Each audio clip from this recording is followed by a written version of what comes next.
what's up, fool? What's up? Yeah, shut up, bro. Alright, what's your name? Hector Rodriguez. And how old are you? I'm 18 years old. Where were you born? Hermosillo, Sonora, Mexico. Okay. And this is my friend Hector.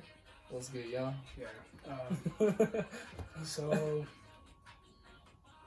how old were you when you left Hermosillo?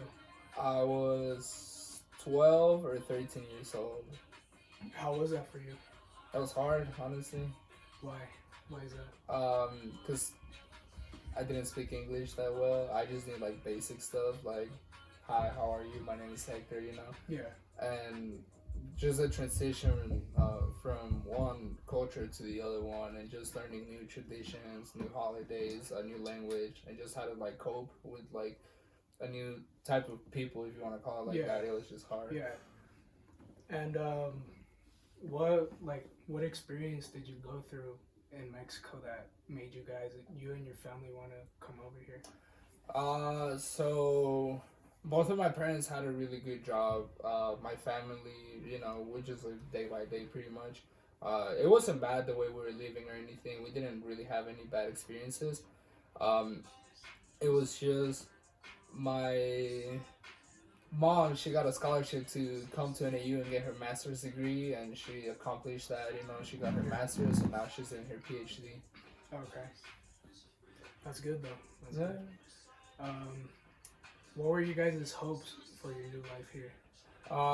Just to like start over and I guess just have a better life, you know, like and you know, the typical American dream that everything is just given and stuff like that. I mean, it's not really like that. You just have to work your ass off pretty much. Yeah. But it is what it is, you know.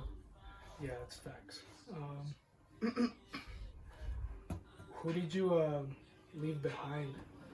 My childhood friends, some of my other family as well, like one of my aunties, and then one of my cousins. He was like a brother to me, you know. When we were kids, we looked the same pretty much, and we just, you know, we had to come here, and like, I mean, I can always go back, but still, it's not the same, you know?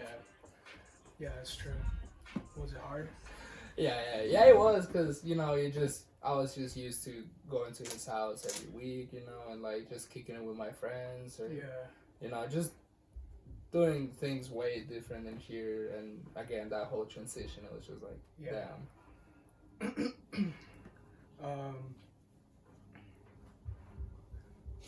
Did anyone come ahead of you?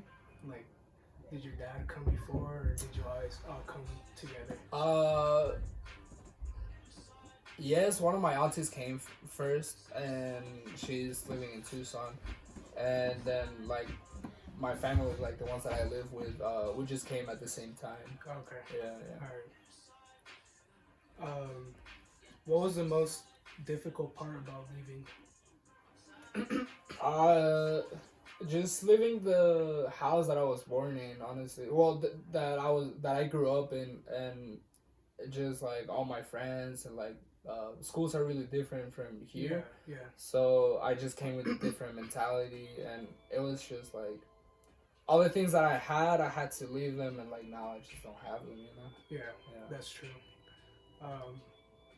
How was your journey here? Like, did you like my experience in this country? No, like how was it when you came? How did you come? Oh, okay. So we got a truck, and we rented a U-Haul, and we just pretty much put all the important stuff in the U-Haul, and we just drove. Honestly, it's not that far too.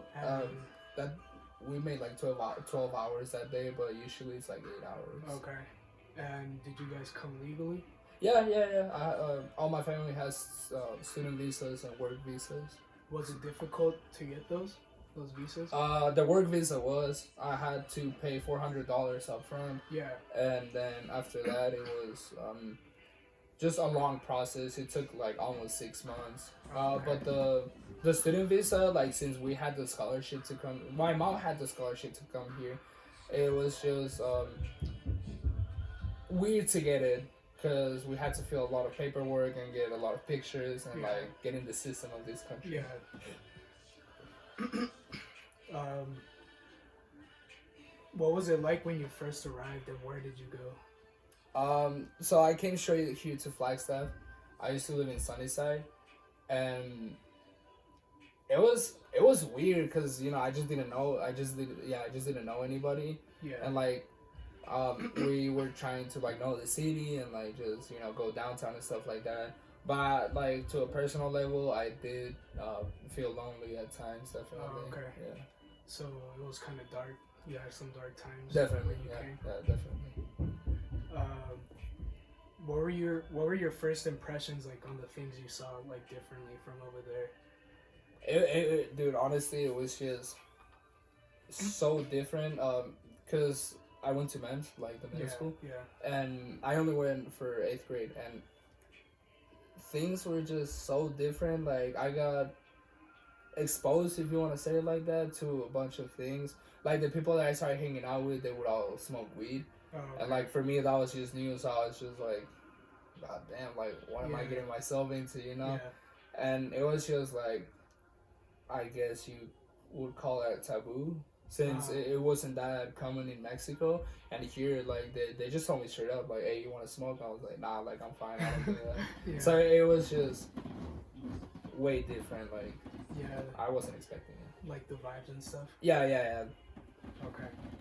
And I know you said that like you're like living in dark times kind of when you came here. Where did you find the strength like during those difficult times? Honestly, on Xbox. Oh really? That like I just wouldn't go out. I didn't want to go with my family. I was just an asshole to everyone. And by freshman year of high school in 8th grade, it was just like the most like darkest times that I've had in my life. And after that, I just started going out more and like hanging out with you, and that I met you and all that. But yeah, I just rely on like junk food and video games pretty much. I wouldn't do my homework. I wouldn't do anything. Yeah. I wouldn't do anything at all. How do you think this move has changed you, like you as a person? It definitely changed me. I'm not sure in which way yet, because I'm still like in that process of just figuring out who I am. Yeah. But it definitely made me see things from different points of views. Just like many things of this culture, I just don't agree with. But I'm not gonna like argue about it, because again, it's not my country, so I don't really have a right to express how I feel. And it made me just see many taboos that my family like implied to me. Now like it's just more acceptable on my point of view. Yeah. So I'm like more open-minded about many different things. Okay. And as time passed, how does your experience compare to like what you expected to be? Honestly, wait, can you repeat that? As time passed, how does your experience compare to like My expectations. what you expected before you came? Honestly, so far, besides those 2 years that I just wouldn't do anything, everything has just met my expectations. I just came like set to like with a mindset of just be social, just like be myself, I guess. And I finally found like the group of people that I can just be myself around. Yeah. So I would say like my expectations are pretty much met. Like I knew I was gonna have to work my ass off and just like work to get the things that I wanted, which I've been doing pretty much lately. Yeah. Well, not lately. All right. What have been like your biggest challenges so far, like up to this day? The language barrier. Oh yeah. Yeah. I mean, I still mess it up, with a bunch of stuff. I still don't know how to speak English. Nah, it was definitely that. Because my accent and just how I say things and just how I pronounce many words, like sack. Sack. Sack. So yeah, it was definitely my like learning a new language. Yeah. But I'm learning a third one now, so I'm chilling. Yeah, that's good. That's good. And like, how do you feel now? Like, do you feel good? Do you feel like I still feel scared? Like, how nah. do you I'm just worried about my future, you know. feel? Oh, okay. But I'm feeling lovely. Besides that, I'm feeling nice. I'm Alright. confident. All right. That wraps up our interview. I bet. Thank you, sir. Of course, you already Congrats. know the vibes.